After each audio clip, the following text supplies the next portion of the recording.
ಪ್ರಪಂಚದ ಪ್ರತಿಯೊಂದು ದೇಶವು ತನ್ನ ದೇಶವನ್ನು ಕಾಪಾಡಿಕೊಳ್ಳಬೇಕು, ಗಡಿಯಲ್ಲಿ ಭದ್ರತೆ ಹೆಚ್ಚಳ ಮಾಡಬೇಕು, ಶತ್ರು ದೇಶಗಳು ನಮ್ಮನ್ನು ಅಟ್ಯಾಕ್ ಮಾಡದಂತೆ ತಡೆಯಬೇಕು ಅನ್ನೋ ಗುರಿಯನ್ನು ಹೊಂದಿರುತ್ತವೆ.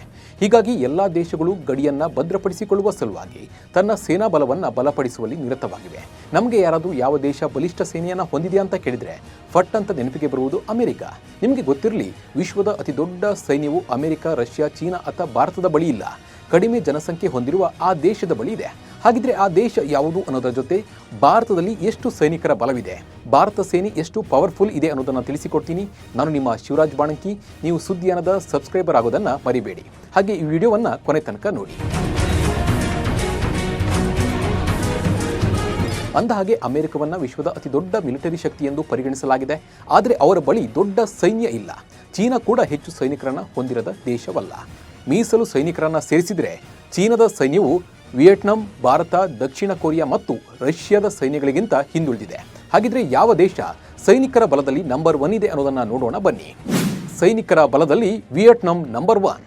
ವಿಯೆಟ್ನಾಂನ ಮಿಲಿಟರಿ 6 ಲಕ್ಷ ಸಕ್ರಿಯ ಸಿಬ್ಬಂದಿ ಮತ್ತು 5 ದಶಲಕ್ಷಕ್ಕೂ ಹೆಚ್ಚು ಮೀಸಲು ಸಿಬ್ಬಂದಿಯನ್ನು ಒಳಗೊಂಡಿದೆ. ಹೀಗಾಗಿ ವಿಯೆಟ್ನಾಂನ ದೇಶದವರು ವಿಶ್ವದ ಅತಿ ದೊಡ್ಡ ಸೈನ್ಯವನ್ನು ಹೊಂದಿದೆ. ವಿಯೆಟ್ನಾಂನ ಸೈನ್ಯವು 5.8 ಮಿಲಿಯನ್ ಸೈನಿಕರನ್ನು ಹೊಂದಿದೆ. ಇದಕ್ಕೆ ಮುಖ್ಯ ಕಾರಣ ವಿಯೆಟ್ನಾಂ, ದಕ್ಷಿಣ ಕೊರಿಯಾ ಮತ್ತು ಇಸ್ರೇಲ್ನಂಥ ಯುವ ಸೈನಿಕರಿಗೆ ಶಾಶ್ವತ ನೇಮಕಾತಿಯನ್ನು ನೀಡುತ್ತದೆ. ಈ ದೇಶದ ಜನಸಂಖ್ಯೆ ಸರಿಸುಮಾರು 9.89 ಕೋಟಿ ಆಗಿದೆ. ಈ ಪಟ್ಟಿಯಲ್ಲಿ ಭಾರತ 2ನೇ ಸ್ಥಾನದಲ್ಲಿದೆ. ಹಾಗಿದ್ರೆ ಟಾಪ್ನಲ್ಲಿ ಯಾವ್ಯಾವ ದೇಶಗಳು ತಮ್ಮ ಸೈನಿಕರನ್ನು ಹೊಂದಿದೆ, ಅಂದರೆ ಹೆಚ್ಚು ಸೈನಿಕರನ್ನು ಹೊಂದಿದೆ ಅನ್ನೋದನ್ನು ನೋಡೋಣ ಬನ್ನಿ. ವಿಯೆಟ್ನಾಂ 5.8 ಮಿಲಿಯನ್ ಸೈನಿಕರನ್ನು ಹೊಂದಿದೆ. ಭಾರತ 5.1 ಮಿಲಿಯನ್ ಅನ್ನು ಹೊಂದಿದೆ. ಇನ್ನು ದಕ್ಷಿಣ ಕೊರಿಯಾ 3.8 ಮಿಲಿಯನ್ ಸೈನಿಕರನ್ನು ಹೊಂದಿದೆ. ಇನ್ನು ರಷ್ಯಾ 3.6 ಮಿಲಿಯನ್ ಸೈನಿಕರನ್ನು ಹೊಂದಿದೆ. ಇನ್ನು ಚೀನಾ 3.2 ಮಿಲಿಯನ್ ಸೈನಿಕರನ್ನು ಹೊಂದಿದ್ರೆ ಉಕ್ರೇನ್ 2.2 ಮಿಲಿಯನ್ ಸೈನಿಕರನ್ನು ಹೊಂದಿದೆ. ಇನ್ನು ಅಮೆರಿಕ 2.1 ಮಿಲಿಯನ್ ಸೈನಿಕರನ್ನು ಹೊಂದಿದ್ರೆ ಉತ್ತರ ಕೊರಿಯಾ 2.0 ಮಿಲಿಯನ್ ಅಂದರೆ 2 ಮಿಲಿಯನ್ ಸೈನಿಕರನ್ನು ಹೊಂದಿದೆ. ಪಾಕಿಸ್ತಾನ 1.7 ಮಿಲಿಯನ್ ಸೈನಿಕರನ್ನು ಹೊಂದಿದೆ. ಇಲ್ಲಿ ನೋಡಿ, ಅಮೆರಿಕವನ್ನ ವಿಶ್ವದ ಅತಿ ದೊಡ್ಡ ಮಿಲಿಟರಿ ಶಕ್ತಿ ಎಂದು ಹೇಳಿದ್ರು ಅವರ ಬಳಿ ದೊಡ್ಡ ಸೈನ್ಯವಿಲ್ಲ. ಆದರೆ ಆಧುನಿಕ ಶಸ್ತ್ರಾಸ್ತ್ರದಲ್ಲಿ ಅವರು ನಂಬರ್ 1 ಸ್ಥಾನದಲ್ಲಿ ಇದ್ದಾರೆ. ಟಾಪ್ 4ನಲ್ಲಿದೆ ಭಾರತದ ಮಿಲಿಟರಿ. ದೇಶದ ಸೇನಾ ಶಕ್ತಿಯನ್ನ 60 ಅಂಶಗಳಲ್ಲಿ ಅಳೆಯಲಾಗುತ್ತೆ. ಸಿಬ್ಬಂದಿ ಸಂಖ್ಯೆ, ಮಿಲಿಟರಿ ಉಪಕರಣಗಳು, ಆರ್ಥಿಕ ಸ್ಥಿರತೆ, ಭೌಗೋಳಿಕ ಪ್ರದೇಶ ಮತ್ತು ಲಭ್ಯವಿರುವ ಮಾನವ ಸಂಪನ್ಮೂಲಗಳು ಸೇರಿದಂತೆ ಹಲವು ಅಂಶಗಳನ್ನು ಇದು ಹೊಂದಿದೆ. ಈ ಅಂಶಗಳು ಪವರ್ ಇಂಡೆಕ್ಸ್ ಸ್ಕೋರ್ ಅನ್ನು ನಿರ್ಧರಿಸುತ್ತದೆ. ಕಡಿಮೆ ಅಂಕಗಳು ಸ್ಟ್ರಾಂಗ್ ಮಿಲಿಟರಿ ಸಾಮರ್ಥ್ಯವನ್ನು ಸೂಚಿಸುತ್ತದೆ. ಅಮೆರಿಕ ವಿಶ್ವದ ಶಕ್ತಿಶಾಲಿ ಸೇನಾಪಡೆ ಹೊಂದಿದೆ. ಅಮೆರಿಕದ ಸೇನೆಯಲ್ಲಿ ಜಾಗತಿಕ ತಂತ್ರಜ್ಞಾನದ ಅಭಿವೃದ್ಧಿ, ವೈದ್ಯಕೀಯ, ಏರ್ಸ್ಪೇಸ್ ಮತ್ತು ಕಂಪ್ಯೂಟರ್, ಟೆಲಿಕಾಂ ವಲಯ ಅತ್ಯಂತ ಪ್ರಬಲವಾಗಿದೆ. ಇನ್ನು ಅಮೆರಿಕ 13.300 ಯುದ್ಧ ವಿಮಾನಗಳನ್ನು ಹೊಂದಿದ್ದು 983 ದಾಳಿ ನಡೆಸುವ ಹೆಲಿಕಾಪ್ಟರ್ಗಳನ್ನು ಹೊಂದಿದೆ. ವಾಯುಪಡೆಯ ಶಕ್ತಿಯೊಂದನ್ನು ಎಣಿಸಿದರೆ ಅಮೆರಿಕದ ಶಕ್ತಿಯೇ ಅತ್ಯಂತ ಹೆಚ್ಚು. ರಷ್ಯಾ, ಭಾರತ, ಚೀನಾ 3 ಸೇರಿಸಿದರೆ ಎಷ್ಟಾಗಬಹುದು ಅಷ್ಟು ವೈಮಾನಿಕ ದಾಳಿ ಪಡೆ ಅಮೆರಿಕ 1ರ ಬಳಿಯೇ ಇದೆ. ಭಾರತ ಬೃಹತ್ ಪ್ರಮಾಣದ ಭೂಸೇನೆ ಮತ್ತು ದೇಶೀಯ ಮಿಲಿಟರಿ ಪಡೆ ಹೊಂದಿದೆ. ಇನ್ನು ರಷ್ಯಾ ದೇಶವು ಸುಧಾರಿತ ತಂತ್ರಜ್ಞಾನ ಮತ್ತು ಉತ್ತಮ ತರಬೇತಿ ಪಡೆದ ಮಿಲಿಟರಿ ಹೊಂದಿದೆ. ಚೀನಾ ಕೂಡ ಗಮನಾರ್ಹ ಸೇನಾ ಬಲ ಹೊಂದಿದ್ರೆ ಚೀನಾದ ಬಲಿಷ್ಠತೆ ಹೊಂದಿರುವುದು ಅದರ ನೌಕಾಪಡೆಯಿಂದ. ಜಗತ್ತಿನಲ್ಲೇ ಅತಿ ದೊಡ್ಡದಾದ ಹಾಗೂ ಬಲಿಷ್ಠವಾದ ನೌಕಾಪಡೆ ಚೀನಾದ ಬಳಿ ಇದೆ. 2014ರಿಂದ ಬದಲಾಗುತ್ತಿದೆ ಭಾರತದ ಸಶಸ್ತ್ರ ಪಡೆಗಳ ಬಲ. 2014ರಿಂದ ಭಾರತೀಯ ಸಶಸ್ತ್ರ ಪಡೆಯ ಬಲ ಗಣನೀಯವಾಗಿ ವೃದ್ಧಿಸುತ್ತಿದೆ. ರಫೇಲ್ನಂಥ ಅತ್ಯಾಧುನಿಕ ಯುದ್ಧ ವಿಮಾನಗಳ ಖರೀದಿ, ದೇಶೀಯ ತೇಜಸ್ ಯುದ್ಧ ವಿಮಾನಗಳ ಉನ್ನತೀಕರಣ, ಕ್ಷಿಪಣಿಗಳು, ಜಲಾಂತರ್ಗಾಮಿ ವಿರೋಧಿ ವಿಮಾನಗಳ ಮೂಲಕ ಸಶಸ್ತ್ರ ಪಡೆಗಳು ಹಿಂದೆಂದೂ ಕಾಣದ ರೀತಿಯಲ್ಲಿ ಅಭಿವೃದ್ಧಿ ಕಾಣ್ತಾ ಇದೆ. 2016ರ ಸೆಪ್ಟೆಂಬರ್ ತಿಂಗಳಲ್ಲಿ ಪಾಕಿಸ್ತಾನದ ನೆಲಕ್ಕೆ ನುಗ್ಗಿ ಸರ್ಜಿಕಲ್ ಸ್ಟ್ರೈಕ್ ನಡೆಸಿದ್ದು, 2011ರಲ್ಲಿ ಸುಮಾರು 2 ತಿಂಗಳುಗಳ ಕಾಲ ಡೋಕ್ಲಾಂ ಪ್ರದೇಶದಲ್ಲಿ ಚೀನಿ ಸೈನಿಕರ ಎದುರು ನಿಂತು ಅವರನ್ನು ಹಿಮ್ಮೆಟ್ಟಿಸಿದ್ದು, 2019ರಲ್ಲಿ ಪಠಾನ್ ಕೋಟ್ ದಾಳಿಗೆ ಪ್ರತ್ಯುತ್ತರವಾಗಿ ಪಾಕಿಸ್ತಾನದ ಬಾಲಾಕೋಟ್ ಮೇಲೆ ವಾಯುದಾಳಿ ನಡೆಸಿದ್ದು, 2020ರಲ್ಲಿ ಗಾಲ್ವಾನ್ ಕಣಿವೆಯಲ್ಲಿ ಚೀನಾದ ಸೈನಿಕರ ಹೆಡೆಮುರಿ ಕಟ್ಟಿರುವುದು, ಈಗಲೂ ಲಕ್ಷಾಂತರ ಸಂಖ್ಯೆಯಲ್ಲಿ ಸೈನಿಕರು ಅತ್ಯಂತ ಕಠಿಣ ಪ್ರದೇಶಗಳಲ್ಲಿ ಶೀತ ಗಾಳಿಯ ನಡುವೆಯೂ ಭಾರತ ಉಳಿವಿಗಾಗಿ ಹೋರಾಡ್ತಾ ಇದ್ದಾರೆ ಅಲ್ಲಿನ ಸೈನಿಕರು. ಹಲವು ಬಿಕ್ಕಟ್ಟು ಯುದ್ಧ ಎದುರಿಸಿದ ಭಾರತೀಯ ಸೇನೆಯು ದಶಕಗಳಿಂದ ಪಾಕಿಸ್ತಾನ ಹಾಗೂ ಚೀನಾದೊಂದಿಗೆ ಗಡಿ ಭಾಗಗಳಲ್ಲಿ ನಿರಂತರವಾಗಿ ಹೋರಾಟ ಮಾಡುತ್ತಾ ಬಂದಿರುವುದರಿಂದ ವಿವಿಧ ಪರಿಸ್ಥಿತಿಗಳಲ್ಲಿ, ವಾತಾವರಣಗಳಲ್ಲಿ ಹೋರಾಡುವ ಅದರ ಶಕ್ತಿ ಹೆಚ್ಚಿದೆ. ಆರಂಭಿಕ ಹಂತಗಳಲ್ಲಿ ಸೇನೆಯ ಮುಖ್ಯ ಗುರಿ ಗಡಿ ಭಾಗದ ರಕ್ಷಣೆಯಾಗಿತ್ತು.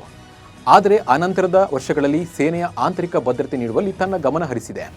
ಭಾರತೀಯ ಸೇನೆಯು ಇದುವರೆಗೆ 1947-48ರ ಭಾರತ-ಪಾಕ್ ಯುದ್ಧ, 1948ರಲ್ಲಿ ಹೈದರಾಬಾದ್ ನಿಜಾಮರ ವಿರುದ್ಧ ಆಪರೇಷನ್ ಪೋಲೋ, 1962ರಲ್ಲಿ ಚೀನಾ ವಿರುದ್ಧದ ಯುದ್ಧ, 1965ರಲ್ಲಿ ಪಾಕ್ ವಿರುದ್ಧ, 1971ರಲ್ಲಿ ಬಾಂಗ್ಲಾದೇಶ ವಿಮೋಚನಾ ಯುದ್ಧ, 1998ರಲ್ಲಿ ಕಾರ್ಗಿಲ್ ಯುದ್ಧವನ್ನು ಎದುರಿಸಿದೆ. ಸೂಪರ್ ಪವರ್ ಹೊಂದಿದೆ ಭಾರತ. ಫ್ರಾನ್ಸ್ನಿಂದ ರಫೇಲ್ ಯುದ್ಧ ವಿಮಾನಗಳ ಆಗಮನದಿಂದ ಭಾರತಕ್ಕೆ ಪವರ್ ಬಂದಿದೆ. ಕೆಲವು ದೇಶಗಳ ಬಳಿ ಇರುವ ಹೈಪರ್ ಸಾನಿಕ್ ಕ್ಷಿಪಣಿ ಉಡಾವಣೆ ವ್ಯವಸ್ಥೆ ಈಗ ಭಾರತದ ಬಳಿ ಇದೆ. ಶತ್ರು ದೇಶಗಳ ಸ್ಯಾಟಲೈಟ್ಗಳನ್ನು ಕೆಡವಬಲ್ಲ ಉಪಕರಣ ಉಡಾವಣೆ ತಂತ್ರಜ್ಞಾನವಿದೆ. ಹಿಮಾಲಯದಂಥ ಎತ್ತರದ ಆಮ್ಲಜನಕ ಕಡಿಮೆ ಇರುವ ಪ್ರದೇಶದಲ್ಲಿ ಯುದ್ಧ ಮಾಡಬಲ್ಲ ಸಾಮರ್ಥ್ಯವಿದೆ. ಇಂಗ್ಲಾ ಏರ್ ಡಿಫೆನ್ಸ್ ಸಿಸ್ಟಮ್ಗಳು ಗಡಿಯಲ್ಲಿ ಯೋಧರು ಭುಜದಿಂದ ಉಡಾಯಿಸಬಹುದು. ಗಡಿಯಲ್ಲಿರುವ ಘಾತಕ್ ಕಮಾಂಡೋಗಳು ಹಿಮ ಪ್ರದೇಶ, ಮರುಭೂಮಿ ಮುಂತಾದ ಸಂಕಷ್ಟಮಯ ಪ್ರದೇಶಗಳಲ್ಲಿ ಹಾಗೂ ಮಾರ್ಷಲ್ ಯುದ್ಧ ಕಲೆಗಳನ್ನು ತರಬೇತಿ ಪಡೆದಿದ್ದಾರೆ. DRDO ಅಭಿವೃದ್ಧಿಪಡಿಸಿರುವ ಸ್ವಾತಿ ರೇಡಾರ್ಗಳು ಗಡಿ ಪ್ರದೇಶದಲ್ಲಿ ಶತ್ರುಗಳ ಶೆಲ್, ರಾಕೆಟ್ ಮುಂತಾದ ಆಯುಧಗಳನ್ನು 50 ಕಿಲೋಮೀಟರ್ ದೂರದಿಂದ ನಿಖರವಾಗಿ ಪತ್ತೆ ಹಚ್ಚಿ ಅವನ್ನು ಉಡಾಯಿಸಬಲ್ಲವು. ರಷ್ಯಾದಿಂದ ತರಿಸಿರುವ S-400 ಟ್ರಯಂಫ್ ಕ್ಷಿಪಣಿಗಳು ಜಗತ್ತಿನ ಅತ್ಯಾಧುನಿಕ ಕ್ಷಿಪಣಿ ನಾಶಕ ಜೆಟ್ ನಾಶಕ ವ್ಯವಸ್ಥೆಯಾಗಿದೆ. DRDO ಅತ್ಯಾಧುನಿಕ ಡ್ರೋನ್ ತಡೆ ವ್ಯವಸ್ಥೆಯನ್ನು ರೂಪಿಸಿದೆ. ಭಾರತ್ ಹೆಸರಿನ ಡ್ರೋನ್ಗಳು ಕಣ್ಗಾವಲಿನಲ್ಲಿದೆ. ರಕ್ಷಣಾ ಪರಿಕರಗಳ ರಫ್ತು ಹೆಚ್ಚಳ. ಸೇನೆಗೆ ಅಗತ್ಯವಿರುವ ರಕ್ಷಣಾ ಪರಿಕರಗಳ ಸ್ವದೇಶಿ ಉತ್ಪಾದನೆಗೆ ಕೆಲವು ವರ್ಷಗಳಿಂದ ಒತ್ತು ನೀಡಲಾಗ್ತಾ ಇದೆ. ಭಾರತ ರಕ್ಷಣಾ ಉಪಕರಣ ಮತ್ತು ಪರಿಕರಗಳ ರಫ್ತಿನಲ್ಲಿ ಬಹುದೊಡ್ಡ ಮಟ್ಟದ ಯಶಸ್ಸು ಸಾಧಿಸಿದೆ. ಗಮನಾರ್ಹ ಸಂಗತಿ ಅಂದರೆ ಕಳೆದ ವರ್ಷ 20,000 ಕೋಟಿಗೂ ಹೆಚ್ಚು ರಫ್ತು ಮಾಡಲಾಗಿದೆ. ಮುಂದಿನ 2-3 ವರ್ಷಗಳಲ್ಲಿ ಅತ್ಯಾಧುನಿಕ ಶಸ್ತ್ರಾಸ್ತ್ರ ನಿರ್ಮಾಣಗಳ ಮೂಲಕ ರಫ್ತು ಪ್ರಮಾಣವನ್ನು 35,000 ಕೋಟಿಗೆ ಹೆಚ್ಚಿಸುವ ಗುರಿಯನ್ನು ಹೊಂದಲಾಗಿದೆ. ಕೊರೆಯುವ ಚಳಿಯಲ್ಲೂ ಯೋಧರ ಹೋರಾಟ. ಭಾರತೀಯ ಸೇನಾಪಡೆಯ ಯೋಧರು ಸಿಯಾಚಿನ್ ಭೀಕರ ಚಳಿಯಲ್ಲೂ ಗಡಿಯನ್ನು ಕಾಯ್ತಿರ್ತಾರೆ. ಇಲ್ಲಿನ ಸರಾಸರಿ ತಾಪಮಾನವು -50 ಡಿಗ್ರಿಯಷ್ಟಾಗಿರುತ್ತದೆ. ಹಿಮ ಮತ್ತು ತಂಪಾದ ಗಾಳಿ ಕೂಡ ದೊಡ್ಡ ಅಪಾಯವನ್ನು ಉಂಟು ಮಾಡುತ್ತೆ. ಸಿಯಾಚಿನ್ ಭೂಮಿಯ ಮೇಲಿನ ಅತಿ ಎತ್ತರದ ಯುದ್ಧ ಭೂಮಿಗಳಲ್ಲಿ ಒಂದಾಗಿದ್ದು, ಇಲ್ಲಿ ಸೈನಿಕರು ತಮ್ಮ ಜೀವದ ಹಂಗನ್ನು ತೊರೆದು ಭಾರತದ ರಕ್ಷಣೆಗೆ ನಿಂತಿದ್ದಾರೆ ಅಂದರೆ ನಿಜಕ್ಕೂ ಗ್ರೇಟ್. ಮೌಂಟೇನ್ ಟ್ಯಾಂಕ್ ಅಭಿವೃದ್ಧಿಪಡಿಸಿದ ಭಾರತ. ಭಾರತಕ್ಕೆ ಗಡಿಭಾಗಗಳಲ್ಲಿ ಸಾಂಪ್ರದಾಯಿಕ ಎದುರಾಳಿಗಳ ಕಾಟ ಹೆಚ್ಚಾಗಿದೆ. ಗಡಿಯಲ್ಲಿ ಭದ್ರತೆ ಹೆಚ್ಚಿಸಿಕೊಳ್ಳಲು ಸುಧಾರಿತ ಯುದ್ಧೋಪಕರಣಗಳನ್ನು ದೇಶ ಅಭಿವೃದ್ಧಿಪಡಿಸ್ತಾ ಇದೆ. ತನ್ನ ಸೇನಾ ಸಾಮರ್ಥ್ಯದ ಮೂಲಕ ಮಗ್ಗಲು ಮುಳ್ಳಾಗಿರುವವರನ್ನು ಹಿಮ್ಮೆಟ್ಟಿಸಲು ಪ್ರಯತ್ನಿಸುತ್ತಿದೆ. ರಷ್ಯಾ ಉಕ್ರೇನ್ ಯುದ್ಧದಿಂದ ಭಾರತ ಸಾಕಷ್ಟು ಪಾಠವನ್ನು ಕಲಿತಿದೆ. ನಮ್ಮ ನೆರೆ ಹೊರೆಯವರೇ ಹೇಗೆ ನಮಗೆ ಅಪಾಯ ಎಂಬುದಕ್ಕೆ ಈ 2 ರಾಷ್ಟ್ರಗಳ ನಡುವಿನ ಯುದ್ಧವೇ ಸ್ಪಷ್ಟ ಸಾಕ್ಷಿ. ಇದರಿಂದ ಎಚ್ಚೆತ್ತುಕೊಂಡಿರುವ ಭಾರತ ಗಡಿ ಭಾಗಗಳಲ್ಲಿ ಹೈ ಅಲರ್ಟ್ ಆಗಿದೆ. ಪೂರ್ವ ಲಡಾಖ್ನಲ್ಲಿ ಚೀನಾ ಸೈನಿಕರ ಉಪಟಳವನ್ನು ನಿಯಂತ್ರಿಸಲು ಭಾರತ ಮೌಂಟೇನ್ ಟ್ಯಾಂಕ್ ಅಭಿವೃದ್ಧಿಪಡಿಸಿದೆ. ಗಡಿಗಳಲ್ಲಿ ಶತ್ರುಗಳನ್ನು ಎದುರಿಸಲು ಭಾರತ ಮೌಂಟೇನ್ ಟ್ಯಾಂಕ್ ಅಭಿವೃದ್ಧಿಪಡಿಸಿದೆ. ಪರ್ವತಗಳಂಥ ಕಡಿದಾದ ಭಾಗಗಳಲ್ಲಿ ಸಮರ್ಥವಾಗಿ ಕಾರ್ಯನಿರ್ವಹಿಸಲು ಲಾರ್ಸೆನ್ ಮತ್ತು ಟ್ರೊಬೊ ಸಹಯೋಗದಲ್ಲಿ DRDO ಇದನ್ನು ಅಭಿವೃದ್ಧಿಪಡಿಸಿದೆ.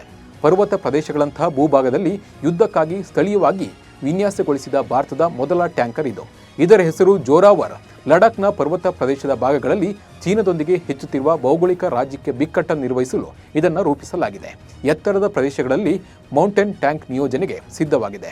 ಭಾರತೀಯ ಸೇನೆಯು ಸುಮಾರು 350 ಜೋರಾವನ್ ಟ್ಯಾಂಕರ್ಗಳನ್ನು ವಿಶೇಷ ಪರ್ವತ ಪ್ರದೇಶಗಳಲ್ಲಿ ನಿಯೋಜಿಸಲು ಯೋಜಿಸಿದೆ. ಭಾರತದ ಅರ್ಜುನ್ ಯುದ್ಧ ಟ್ಯಾಂಕರ್ಗಳಿಗೆ ಹೋಲಿಸಿದರೆ ಜೋರಾವನ್ ಹೆಚ್ಚು ಹಗುರವಾಗಿರುತ್ತದೆ. ಗುಡ್ಡಗಾಡು ಪ್ರದೇಶಗಳಿಗೆ ಇದು ಹೆಚ್ಚು ಸೂಕ್ತವಾಗಿದೆ. ವಿಶೇಷವಾಗಿ ಲಡಾಖ್ನಂಥ ಎತ್ತರದ ಪ್ರದೇಶಗಳಲ್ಲಿ ಇದನ್ನು ಸೇನೆ ಸಮರ್ಪಕವಾಗಿ ಬಳಸಿಕೊಳ್ಳಬಹುದು. ಅರ್ಜುನ್ ಯುದ್ಧ ಟ್ಯಾಂಕರ್ 58.5 ಟನ್ ತೂಕವಿದೆ. ಚೀನಾದೊಂದಿಗಿನ ಸಂಘರ್ಷದ ಸಂದರ್ಭದಲ್ಲಿ ಗುಡ್ಡಗಾಡು ಮತ್ತು ಎತ್ತರದ ಪ್ರದೇಶಗಳಲ್ಲಿ ಇದನ್ನು ಸಮರ್ಪಕವಾಗಿ ಬಳಸುವುದು ಕಷ್ಟ. ಇಂಥ ಸಂದಿಗ್ಧ ಪರಿಸ್ಥಿತಿಯಲ್ಲಿ ಹಗುರವಾದ ಟ್ಯಾಂಕರ್ಗಳ ಅತ್ಯಗತ್ಯ ಹೆಚ್ಚಿದ್ದು ಈಗ ಈ ಟ್ಯಾಂಕನ್ನು ಬಳಸಲಾಗ್ತಾ ಇದೆ. ಒಟ್ಟಲ್ಲಿ ಭಾರತ ಯಾರಿಗೂ ಕಮ್ಮಿ ಇಲ್ಲದಂತೆ ಸೇನೆಯಲ್ಲಿ ತನ್ನ ತಾಕತ್ತನ್ನು ತೋರಿಸ್ತಾ ಇದೆ. ಮುಂದೊಂದು ದಿನ ಇಂಡಿಯನ್ ಆರ್ಮಿ ವಿಶ್ವಕ್ಕೆ ನಂಬರ್ 1 ಆಗಲಿ ಅನ್ನೋದು ಎಲ್ಲರ ಆಶಯ. ಈ ವಿಡಿಯೋ ಬಗ್ಗೆ ನಿಮ್ಮ ಅನಿಸಿಕೆ ಮತ್ತು ಅಭಿಪ್ರಾಯವನ್ನು ಕಮೆಂಟ್ ಮೂಲಕ ತಿಳಿಸಿ. ನಮಸ್ಕಾರ.